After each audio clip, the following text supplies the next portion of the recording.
The stars above the Deathworld Alliance base were calm that night. No one expected anything unusual. The giant defense scanners watched the dark side of space, searching for any sign of movement. Commander Rin stood near the control deck, his eyes fixed on the quiet radar. For weeks, everything had been silent. Too silent. Then, without warning, a strange pulse appeared on the main screen. One single, repeating signal. It wasn't human. It wasn't any known alien code. The sound was deep, slow, and cold, like something ancient trying to speak. The room went completely silent as every officer stared at the screen. "Is it from the border systems?" Rin asked quietly. The technician shook his head. "No, sir. It's coming from deep void space, somewhere near the Grave Zone." The Grave Zone was a place no ship dared to go, where hundreds of war fleets had vanished long ago. Rin's blood ran cold. He ordered the transmission to be decoded, but all they could hear was one repeating phrase in a mechanical tone. "We are coming." The lights flickered. For a moment, every system on the base went dark. Then the radar showed something massive moving closer at an impossible speed. "Contact. Huge object. Metallic structure," shouted the officer. Rin stepped closer to the screen. The outline looked like a ship, but no ship this size had ever been seen before. Its energy reading was beyond anything known, Rin whispered. "Alert the fleet. This might be the one they warned us about." The silent signal kept repeating, echoing through every speaker on the base, "We are coming." And in that moment, the stars no longer felt peaceful. They felt alive and watching. The Deathworld Alliance fleet gathered near the edge of the Grave Zone. Dark clouds of cosmic dust drifted across their viewports, and static filled the radios. Commander Rin stood on the bridge of the flagship Vanguard, watching the scanners carefully.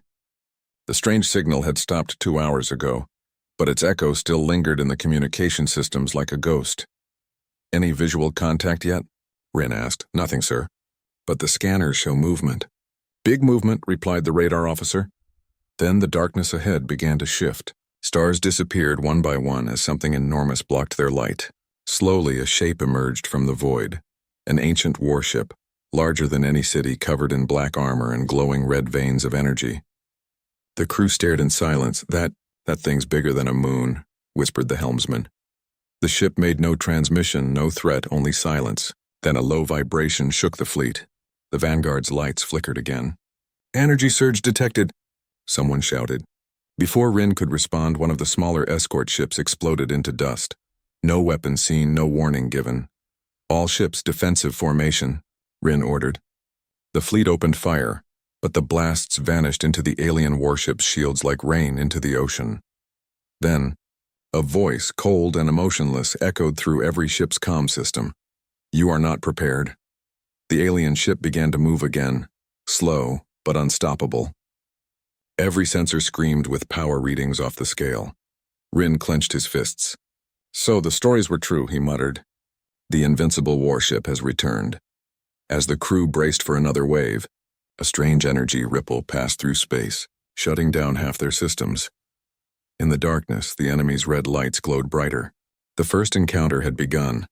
The Vanguard struggled to stay in position as the Invincible Warship moved closer. Every system flickered, every display showed errors. Commander Rin's voice echoed through the bridge, calm but tense. "Keep formation. We hold the line." But out in the distance, several ships had already vanished. No explosion, no signal, just gone. It was as if space itself had swallowed them. The crew tried to contact them, but only static came back. Lieutenant Mara's hands shook as she read the data. "Sir, I think—" They were erased. There's no debris, no radiation, nothing. Rin stared at the endless black void where his ships used to be. The silence was heavier than fear. He realized this was no ordinary enemy. It was something far beyond science or logic. Suddenly, a faint light appeared ahead, a broken transmission. The Alliance fleet's missing ships were sending out fragments of a message, looping through the void. The engineer patched it through. A voice whispered through the static, "Don't follow us." The bridge went silent. Even the hum of the engines seemed to fade. Then, on the main screen, ghostly images appeared, flickering shadows of ships drifting aimlessly, half invisible, half there. Their hulls glowed faintly with strange runes. They were the Lost Fleet, The very ships that had disappeared years ago in the grave zone. They're alive? Mara asked. No, Rin said quietly. They're trapped between worlds. The Invincible Warship moved behind the spectral fleet like a hunter herding prey. One by one, the ghost ships turned their weapons, not at the alien craft, but at the Alliance fleet. The realization hit everyone at once. The lost fleet was now under enemy control.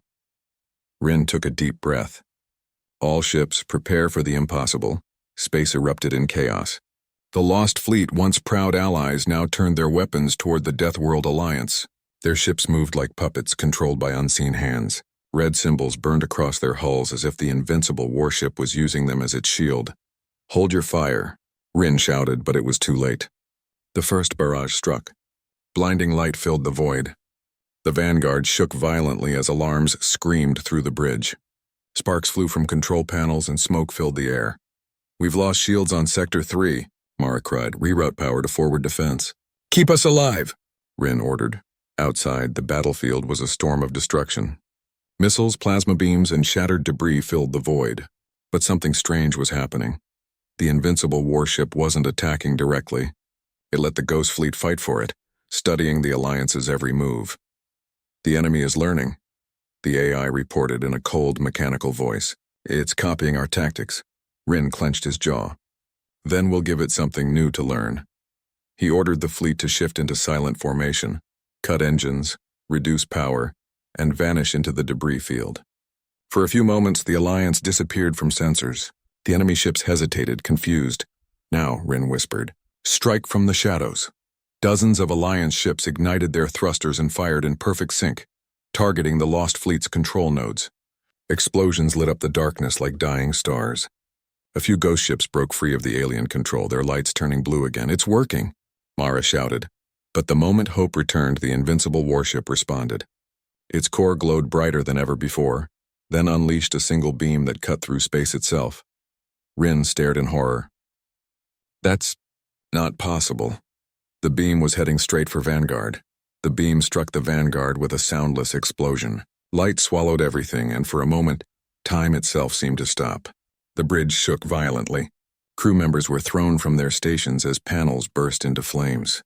The ship's metal frame screamed under the pressure. Damage report. Rin shouted through the chaos. Main reactor offline. We've lost engines. Mara cried back, her voice trembling. Hull breach on decks 4 to 9. The alarms wailed, red lights flickering across the smoke-filled command room. Outside, the rest of the fleet scattered, trying to dodge the unstoppable beam. But wherever it touched, ships vanished into nothing, erased from existence. Rin gripped the railing, refusing to fall. Divert all power to the shield matrix. Keep us alive! The core can't handle it, sir, the engineer warned. If we overload, it'll tear the ship apart. Rin's eyes were calm. Better we decide our fate than that monster decides it for us. As the crew worked desperately, the Invincible Warship loomed closer, its massive form filling every screen. Its surface shifted like living metal, and a faint pulse of energy rippled across it like a heartbeat. Then something unexpected happened. The freed ships from the lost fleet began moving toward the Vanguard. Their captains, half alive and half shadow, sent one final message through the comms. End it. Before it consumes everything, Rin understood. All ships prepare to channel your cores into the main cannon, he commanded. We strike together. The Vanguard's weapon bay opened, glowing brighter than ever before. Dozens of allied ships aligned beside it, forming a massive light array. Mara looked at Rin. If we fire, we won't survive, he smiled faintly. Then let this be the shot that saves our world. The countdown began. The Vanguard floated in silence, surrounded by the broken remains of the Alliance fleet. Every surviving ship turned toward the Invincible Warship, their reactors burning at maximum. The stars around them dimmed as energy gathered for one final strike. Power levels stable, Mara reported, sweat on her face. All ships ready, Commander. Rin stood tall despite the wounds on his arm. His voice was steady. For Earth, for every world that believed in us. Fire on my mark. The Invincible Warship moved again, preparing another devastating beam. Its red core pulsed faster, shaking the void itself. For the first time, Rin thought he heard something like a heartbeat coming from the enemy. Cold, mechanical, and angry. 3, 2, 1, fire. The Vanguard and every remaining Deathworlder ship released their combined energy. A wave of pure light crossed the darkness, colliding head-on with the enemy's beam. Space itself trembled. Colors twisted, metal melted, and gravity screamed. The explosion was brighter than a sun. For a moment, nothing existed. No stars, no sound, just light.